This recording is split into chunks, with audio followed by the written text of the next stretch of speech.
berada di rumah Allah Subhanahu wa taala. Tidak ada tempat yang lebih dicintai Allah di permukaan bumi ini daripada masjid. Ahabbul biladi ilallahi masajiduha. Tempat yang paling dicintai Allah di permukaan bumi adalah masjid-masjidnya.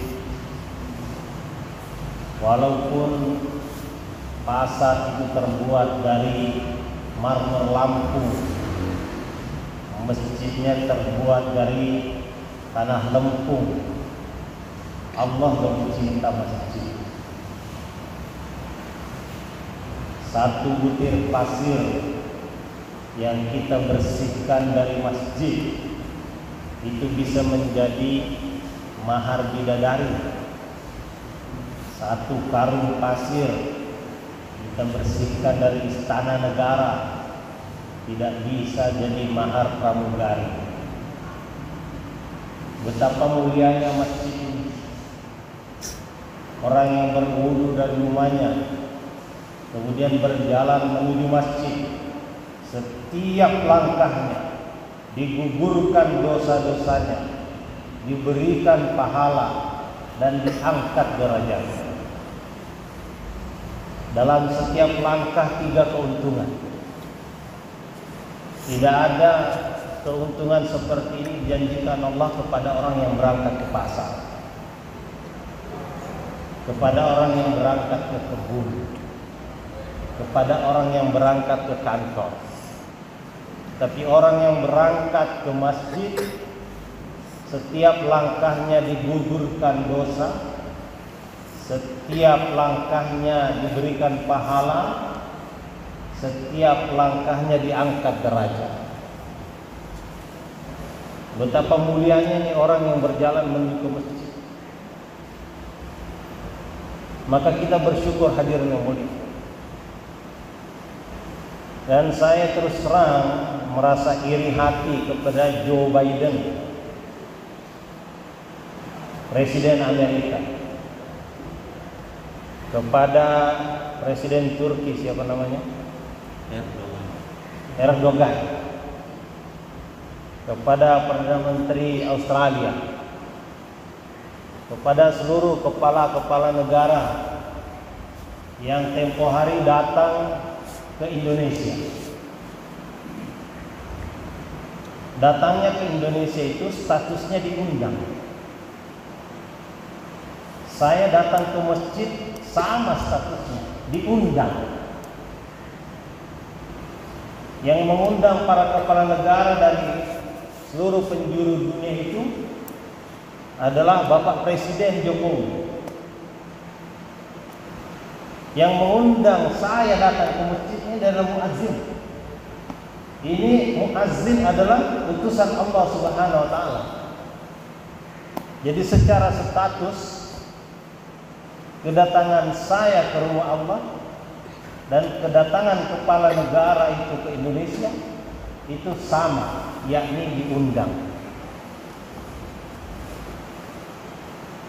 Tanda gembiranya seluruh rakyat Indonesia akan datangnya kepala-kepala pemerintahan berbagai negara. Maka walaupun dia hanya datang di satu provinsi, tapi 34 provinsi di seluruh Indonesia ini itu gegap gempita memasang spanduk ucapan selamat datang kepada para kepala negara ini. G20, G20 dipasang di berbagai tempat di seluruh provinsi. Padahal dia hanya datang ke satu provinsi. Ucapan selamat datang dipasang di 514 kota dan kabupaten. Padahal dia hanya datang di satu kabupaten. Ucapan selamat datang dipasang di 17.000 pulau di Indonesia ini. Padahal dia hanya datang di satu pulau. Kedatangannya luar biasa disambut. dari tangga pesawat sampai ke mobil limusin yang menjemputnya dipasangkan karpet merah. Alhamdulillah di Masjid Nurul Iman ini kita dipasangin karpet hijau. Kepala negara yang datang dari berbagai penjuru dunia dipasangkan karpet merah. Penari berjoget-joget di hadapannya, menyambut dengan penuh kegembiraan.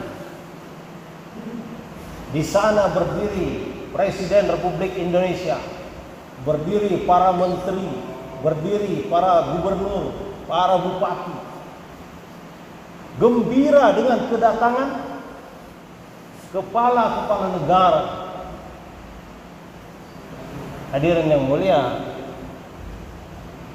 kalau masjid-masjid kita ini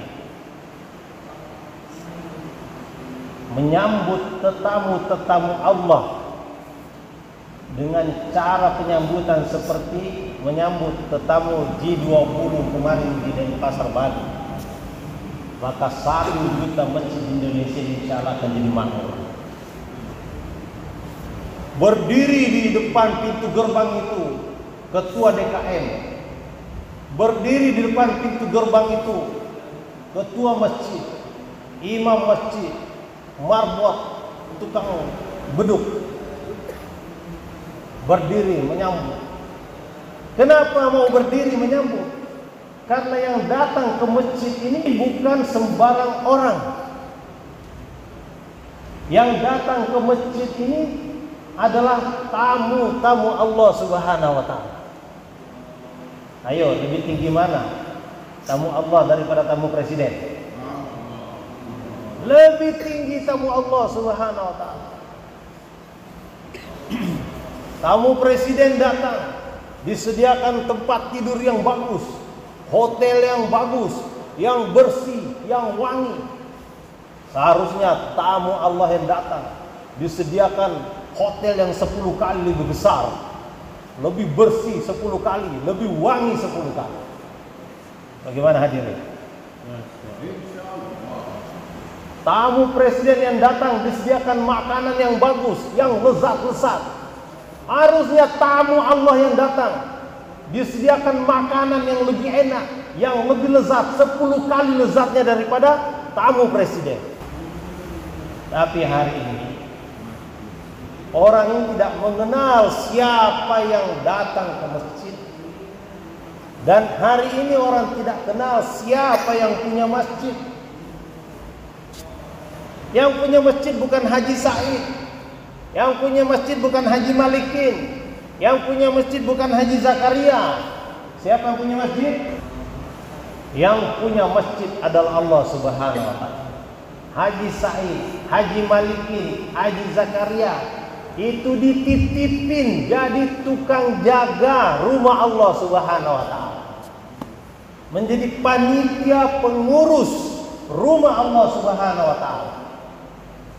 Coba bayangkan hadirin, kalau ada orang dititipin menjaga istana negara. Hei, Jenderal Fulan, kamu saya kasih kunci istana, kamu jaga istana. Kemudian ada orang diundang presiden datang ke istana, maka orang itu pun datang ke istana. Tapi sang jenderal, karena dia merasa saya ini jenderal, yang datang itu siapa? Kamu nanya. Kadang-kadang yang datang tukang kebun, yang datang tukang ojek, yang datang sopir angkot, yang datang ini pedagang cincau. Ini barokah yang datang. Yang datang ini insinyur perminyakan. Dia jenderal. Dia tidak layani tamu yang diundang presiden. Dia cuek. Datang tamu itu celingukan. Tidak dikasih tahu di mana nunggu, di mana tempat duduk, di mana ada air kalau haus, di mana ada makanan kalau lapar. Tamu presiden yang diundang langsung oleh presiden ini dicuekin. Naik pangkat atau dipecat? Kamu nanya. Dikasih kunci pintu gerbang istana supaya melayani tamu-tamu Allah yang datang. Tapi tamu Allah yang datang dicuekin, ditinggalin, tidak mau didengerin. Padahal yang punya istana itu sendiri mau berjumpa dengan orang itu, mau ngobrol dengan orang itu, mau mendengarkan keluh kesahnya orang itu. Pak Jenderal yang punya kunci ini, dia cuek, dia pergi, dia tidak mau dengarkan orang yang datang ini. Hadirin yang mulia, coba kalau penjaga istana tadi itu pasang spanduk welcome, selamat datang, ahlan wa sahlan wa marhaba kepada tetamu-tetamu Allah. Kami senang dengan kedatangan Anda, kami rindu kedatangan Anda, kami memang menantikan kedatangan Anda. Andalah orang yang dipanggil untuk datang, Andalah orang yang dipilih untuk datang. Ada banyak orang, tetapi Anda ini yang dipilih untuk datang ke istana Allah ini. Anda ini bukan sembarang pria yang datang ke sini. Kami senang, mari silahkan masuk. Di sini ada air kalau haus. Di sini ada makanan kalau lapar. Di sini ada bantal kalau ngantuk. Di sini ada obat kalau sakit. Bahkan kalau jomblo, di sini kami sediakan jodohnya. Gimana kira-kira kalau pengurus istana itu seperti itu cara menyambut tamu? Naik pangkat apa turun pangkat? Naik pangkat. Kalau di dunia tidak sempat naik pangkat, di akhirat pasti naik pangkat. Hadirin yang mulia, karena kita tidak kenal siapa ini yang punya rumah, maka tugas para nabi itu mendatangi manusia, menyampaikan kepada manusia, ya ayyuhan nas qulu la ilaha illallah tuflihu. Ucapkan la ilaha illallah, maka kalian akan berjaya. Allah Subhanahu wa taala hantarkan kita ini, maksud utamanya adalah agar kita mengenal Allah Subhanahu wa taala. Wa ma khalaqtul jinna wal insa illa liya'buduni. Tidak aku ciptakan, wahai kamu jin, wahai kamu manusia, kecuali untuk menyembah aku dan Allah Subhanahu wa taala. Liya'buduni ay liya'rifuni. Jadi masalahnya sekarang itu orang tidak kenal siapa yang punya masjid. Siapa itu Allah? Karena itu para nabi-nabi menyeru manusia untuk mengenal Allah Subhanahu wa taala. Dalam Al-Qur'an disebutkan bahwa tidak diciptakan jin dan manusia melainkan untuk mengenal Allah. Mengenal Allah dalam 4 bagian. Pertama, mengenal namanya. Kita kenal ada yang disebut Asmaul Husna.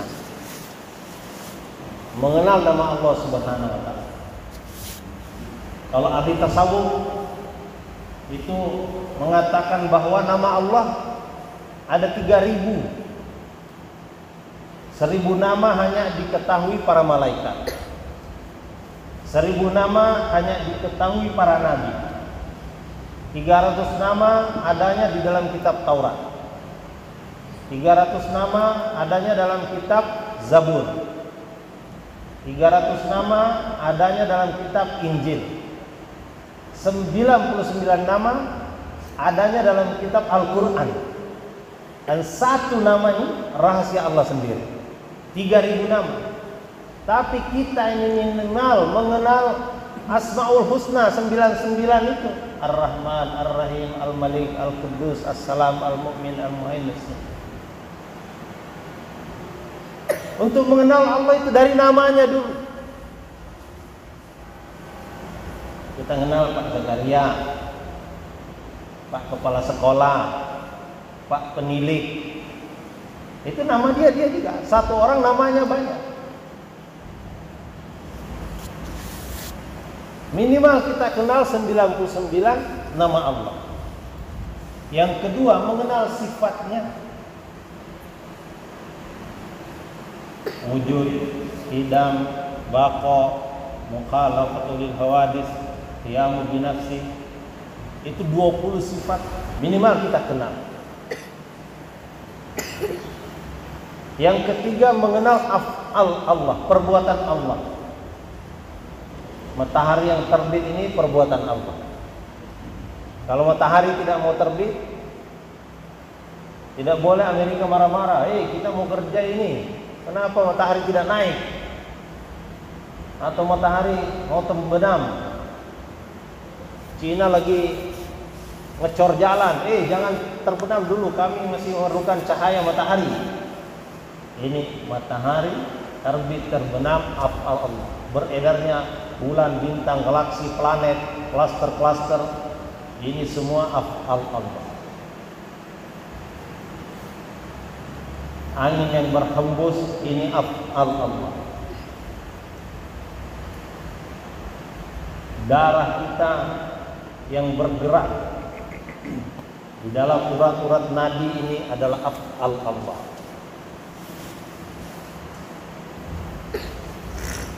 Kemudian yang keempat, mengenal zat Allah. Tapi ini kita tidak sanggup karena otak kita, akal kita terbatas. Tapi kita harus yakin zat Allah itu adalah hak. Wal awwalu bila bidayah, wal akhiru bila nihayah. Dia yang awal tanpa permulaan dan dia yang akhir tanpa kesudahan. Kita tidak sanggup. Tapi 4 perkara ini setiap orang harus diberitahu. Kita diperintahkan. Tadi ini Pak Amin sampaikan, kita harus dakwah 25 kali sehari. Dakwah maksudnya apa? Kenalkan siapa itu Allah. Al-Khaliq, Al-Malik, Al-Razik. Minimal itu. Huwa yuhyi wa yumit wa huwa hayyul la yamut. Biyadil khair wa huwa ala kulli syai'in qadir. Dia yang menghidupkan, dia yang mematikan, dia yang berkuasa atas segala sesuatu. Orang Pakistan katakan Allah se hota hai, Allah ke ghair se kuch nahi hota hai. Allah kuasa, selain Allah tidak kuasa. Kita harus sampaikan. Allah yang mengatur rezeki setiap makhluk-makhluknya. Saya sering ketemu orang tukang taksi, tukang Grab, tukang Gojek. Mereka bincang-bincang bahwa memang ada pengakuan dari dalam hati mereka. Allah yang mengatur rezeki. Kadang-kadang udah berangkat pagi-pagi sampai sore dapatnya sedikit. Kadang-kadang berangkat siang pulang cepat dapatnya sudah banyak. Jadi bukan karena kerja keras orang menjadi kaya. Kalau karena kerja keras orang jadi kaya, kuli bangunan yang paling kaya. Dia yang megang cangkul, dia yang membongkar tanah, tangannya kadang-kadang kapalan, kena hujan, kena panas. Yang kaya mandornya, bahkan lebih kaya lagi insinyurnya, pegang-pegang kertas. Ada insinyur Sakban di sini, dia yang kaya, pegang-pegang kertas. Anak buahnya pegang cangkul. Dia nggak pernah turun-turun, ngangkat-ngangkat batu, ngangkat pasir. Karena Allah yang mengatur rezeki. Kita bicara, kenalkan Allah. Mengenalkan Allah ini gajinya besar. Nabi Daud tanya kepada Allah Subhanahu wa ta'ala, ya Allah, apa imbalan bagi saya mengenalkan namamu? Maka Allah Ta'ala menjawab, setiap orang yang kamu dakwah, kamu kenalkan aku kepadanya, maka setiap satu kata yang kau sampaikan kepadanya pahalanya setahun ibadah.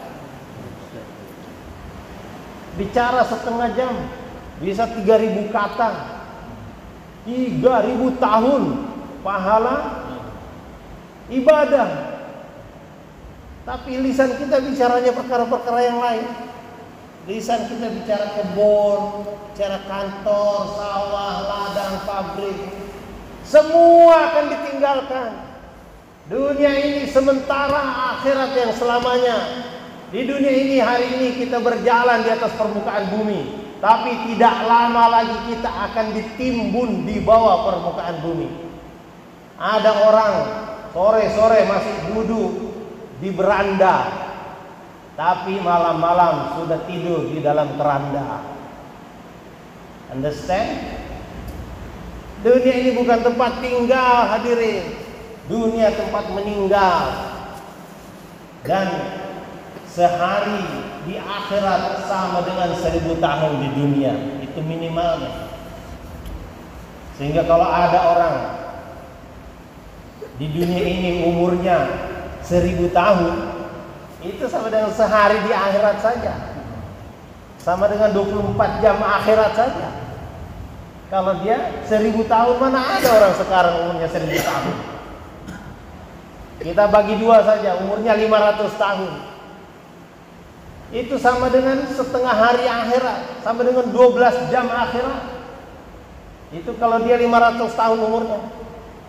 Ada nggak orang 500 tahun? Dibagi dua lagi, umurnya 250 tahun. Itu sama dengan 6 jam akhirat, 1/4 hari. Nggak ada juga saya kira yang 250 tahun. Ada nggak dileguti sini 250 tahun? Nggak ada. Bagi dua lagi, 125 tahun. Itu sama dengan 3 jam akhirat. 125 tahun. Ada nggak dileguti? 125 tahun ada nggak, Pak? Nggak ada juga. Padahal kalau punya umur 125 tahun, itu 3 jam akhirat. Dah, kita bagi dua lagi. Berapa tuh bagi duanya? 62,5. 62,5 tahun. Itu sama dengan 1 jam setengah akhirat. 1 jam setengah itu sama dengan 90 menit. Kita kalau naik pesawat dari Jakarta sampai ke Makassar itu 2 jam. Belum nyampe kita di Makassar, udah selesai persoalan. 90 menit, 1,5 jam. Orang umat Nabi ini kata Nabi SAW, baina sittina wa sab'in, hanya sekitar 60-70 tahun. Umur Nabi sendiri 63 tahun.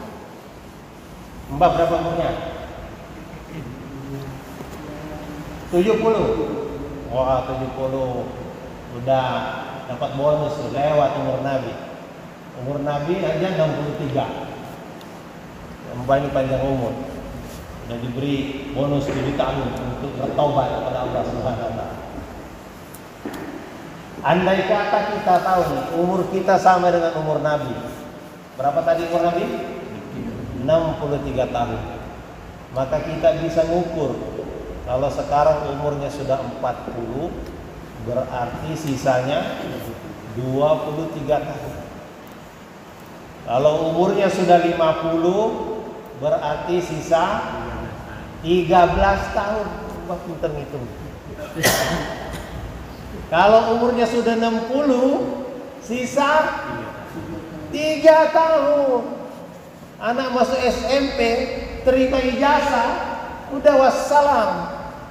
3 tahun SMP, sebentar. Tapi tidak ada kepastian umur kita 63 tahun, tidak ada. Setiap hari 70 kali malaikat maut datang memeriksa. Udah waktunya belum nih? Ini Kamal dan Wabuntu nih. Ini udah belum nih? 70 kali. setengah jam lewat sedikit, lebih kurang setengah jam datang lagi periksa. Bukan setengah jam. Kalau setengah jam itu 48 kali saja. Kurang dari setengah jam datang lagi.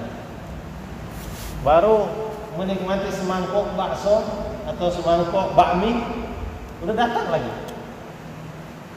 Jadi kita ini harus saling mengingatkan bahwa kita akan menghadapi kehidupan yang asli,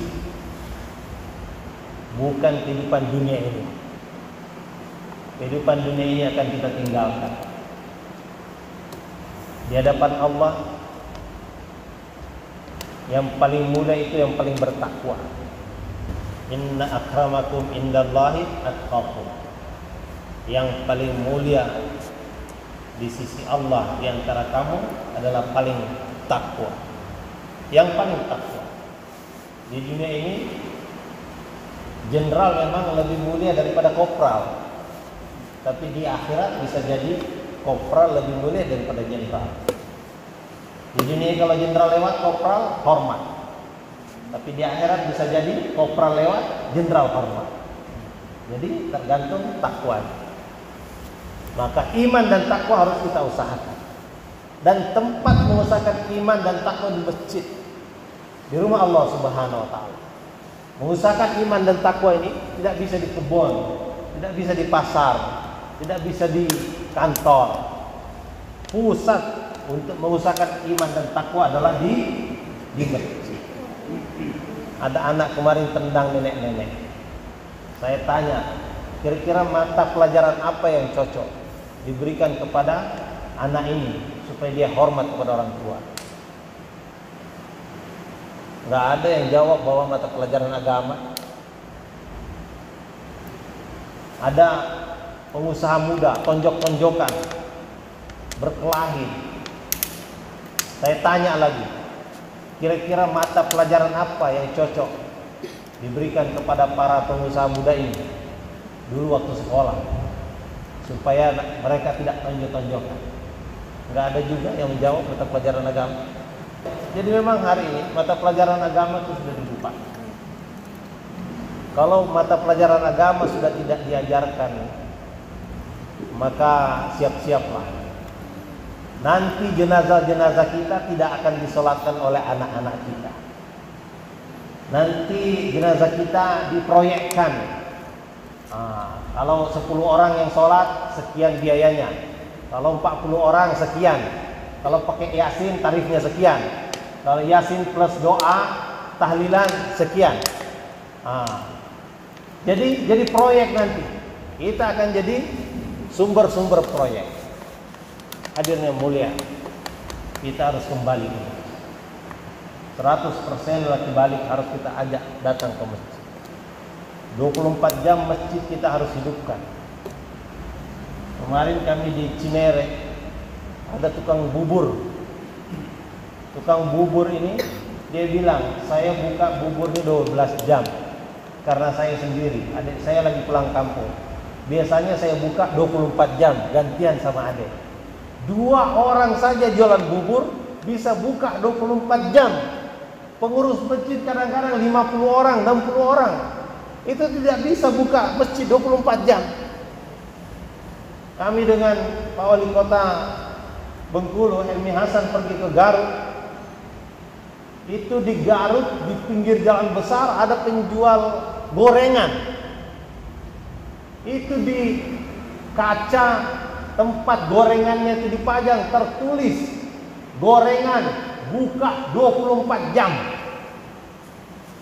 Masya Allah. Kita harus berusaha melayani umat.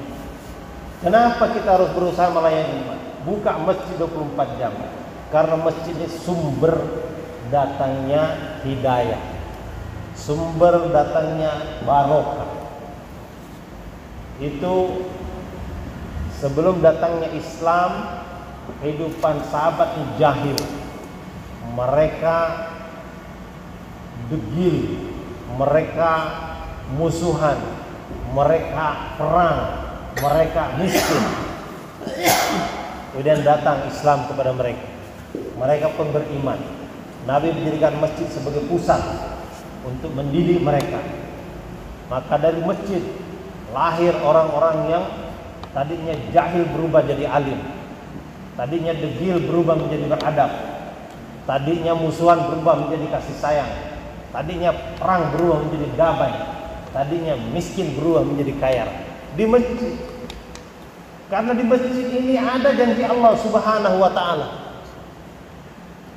Walau anna ahlal qura amanu wattaqau la fatahna alaihim barakatim minas sama'i wal ardh. Satu kampung, kalau orangnya itu iman dan takwa, Allah akan bukakan keberkahan dari langit dan bumi. Tanda orang kampung ini iman dan takwa, masjidnya makmur. Tidak ada satu lelaki balik yang mendengar seruan Allah yang tidak datang ke rumah Allah Subhanahu wa taala. Kalau masjid makmur, Allah janji akan berikan kemakmuran kepada penduduknya. Itu sebabnya para sahabat hidupnya makmur. Mereka Masya Allah, kalau nyumbang itu bukan 1.000, 2.000, bukan 1 juta, 2 juta, miliar-miliar mereka kalau nyumbang. Mereka paham nilai agama. Laki-lakinya begitu, perempuannya begitu. Sayyidina Umar bin Khattab itu ketinggalan sholat berjamaah, maka dia denda dirinya membayar ke Baitul Mal sebesar 200.000 dirham.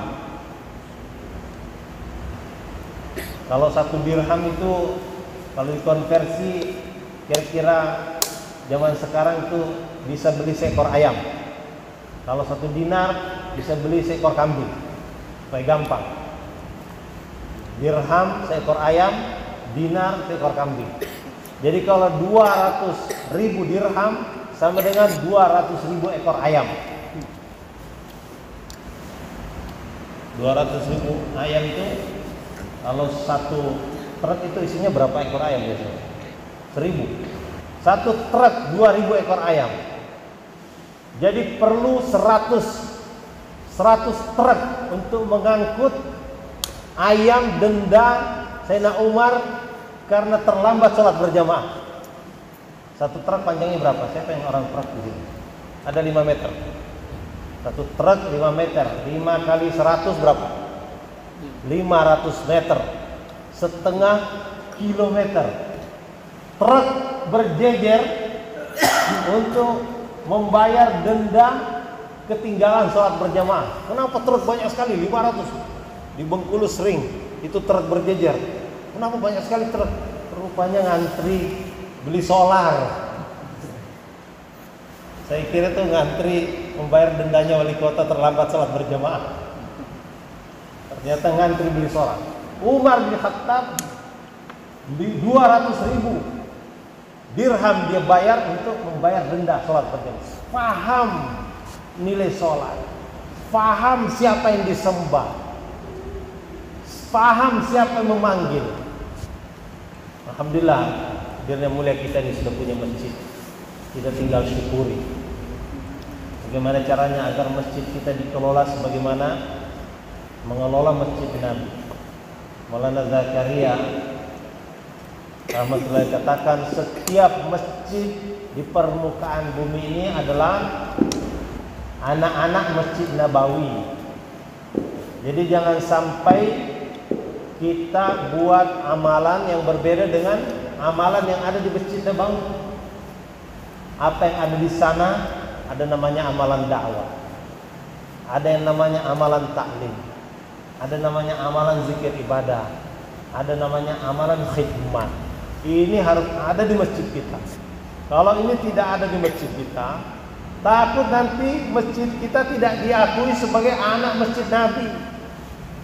Masjid Nabi itu cirinya 2. 1, menerima orang dari seluruh dunia. Orang Lengkong datang ke sana diterima, orang Kalimantan datang ke sana diterima, orang Rusia datang ke sana diterima, orang Afrika datang ke sana diterima, kulit putih datang, semua diterima. Itu ciri Masjid Nabi. Ciri pertama. Ciri yang kedua, dari Masjid Nabi dikeluarkan orang ke seluruh dunia. Dari Masjid Nabi itu keluar ke Afrika, keluar sampai ke Cina, keluar ke Turki, keluar ke berbagai negara yang sekarang disebut Jordan, Qatar, Mesir. Itu dari Masjid Nabi dikeluarkan. Dua ciri Masjid Nabi ini harus ada di masjid kita juga. Masjid kita harus menerima orang dari seluruh dunia, dan dari masjid kita dihantar orang ke seluruh dunia. Bersedia insya Allah. Ini ciri Masjid Nabi. Kalau tidak ada ini di masjid kita, bahaya. Jangan sampai masjid kita nanti tidak diakui sebagai anak Masjid Nabi. Alhamdulillah Masjid Nurul Iman, banyak orang sudah datang ke sini, bukan hanya dari BSD datang, dari berbagai negara sudah datang ke sini. Pernah jemaah India masuk sini? Dari berbagai negara sudah datang juga ke Masjid Nurul Iman. Kita bersyukur. Bagaimana agar orang dari kampung Leguti ini juga berangkat ke Eropa, ke Amerika, ke Australia, ke Afrika. Saya ketemu orang Bugis di India. Saya naik ke tangga Masjid Nizamuddin. Di tangga itu ada orang ngomong bahasa Bugis. Ada orang Bugis di India. Saya tanya-tanya dari mana? Dari Sokteng. Saya tanya pakai bahasa Indonesia, dia nggak ngerti. Jadi saya ngomong pakai bahasa Bugis. Jadi saya tanya, Bapak ini pergi ke masjid orang India, ceramah di masjid orang itu pakai bahasa apa? Pakai bahasa Bugis.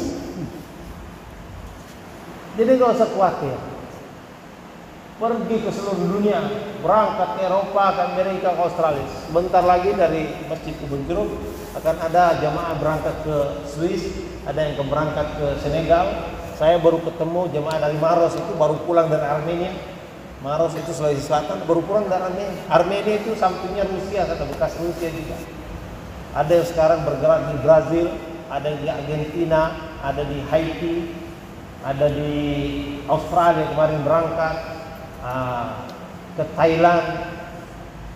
Jadi bagaimana dari masjid kita juga berangkat seperti itu. Nabi kita ini rahmatan lil alamin. Umatnya juga adalah umat yang diberangkatkan, yang untuk dikeluarkan di seluruh alam. Kuntum khaira ummatin ukhrijat linnas.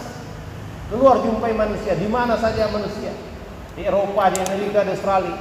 Jangan sampai hanya kita pergi ke Lengkong Gudang Barat, Lengkong Gudang Timur, Rawabuntu, Cicentang, Rawa Mekarjaya, sampai mati. Kita harus bergerak seluruh dunia. Niat kita harus jauh-jauh. Kita belanjakan uang kita mungkin, tetapi kita niat.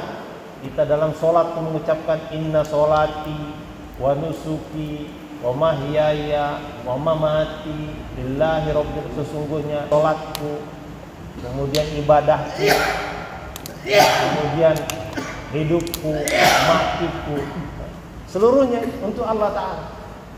Nah, kita buktikan. Kita belanjakan uang kita belanjakan waktu kita belanjakan tenaga kita untuk keluar yang Allah Subhanahu Wa Ta'ala. Bersedia insyaAllah? InsyaAllah. Siapa niat 4 bulan insyaAllah? InsyaAllah. Negeri jauh insyaAllah. Masya Allah. Cambiabei.